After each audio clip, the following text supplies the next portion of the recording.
So hello guys, আজকে রয়েছে আমাদের কলেজের ফুড ফেস্টিভ্যাল। আর সেই কারণেই আমরা এখন রয়েছি সুস্মিতাদের বাড়িতে। আর রিমা এখানে বিনসের সাথে নিজের হাত কেটে বসে রয়েছে। আর এখানে রয়েছে কাশ্মীরি আলুর দম, যেটা রিমা বানিয়ে এনেছে। তো অনেক কিছু কাটাকুটি করার পরে এখানে আমরা সবাই মিলে মুড়ি খেতে বসেছি। তো আমরা মুড়ি খেতে খেতে হঠাৎ আমাদের মাথায় এসেছে সুস্মিতার সাথে প্র্যাঙ্ক করা যাক। তো এই লঙ্কা মেশানো মুড়িটা ওকে খাওয়ানো হয়েছে।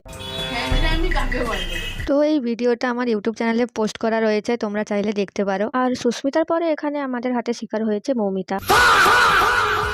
তো এখন আর মনে তো হচ্ছে না যে এরা আমাদের হাতে কিছু খাবে বলে। তো অনেক হাসাহাসি করার পরে আমরা শেষ পর্যন্ত আবার রান্নার কাছে ফিরে এসেছি। তো এখন আমাদের চিকেন কচুরির জন্য পুর রেডি হচ্ছে, আর রেডি করছে সুস্মিতা। তো এটা এখন দেখেই যেন কি লোভ লাগছে, আর খেতেও খুব ভালো হয়েছে। আর এখানে না সুস্মিতা কিছু একটা খাচ্ছিল। তো এখনো আমাদের চিকেন কচুরিটা রেডি করা চলছে। এইবারে আমরা অনেকগুলো চিকেন কচুরি বানিয়েছিলাম, যাতে আমরাও খেতে পারি। আগের বারে আমরা খেতে পাইনি। আর রিমা এখানে কচুরিগুলোকে ভাজছে সব। তো এই ভিডিওটা অনেক বড় হয়ে যাচ্ছে, তো এর নেক্সট পার্টও আসবে। Thanks for watching.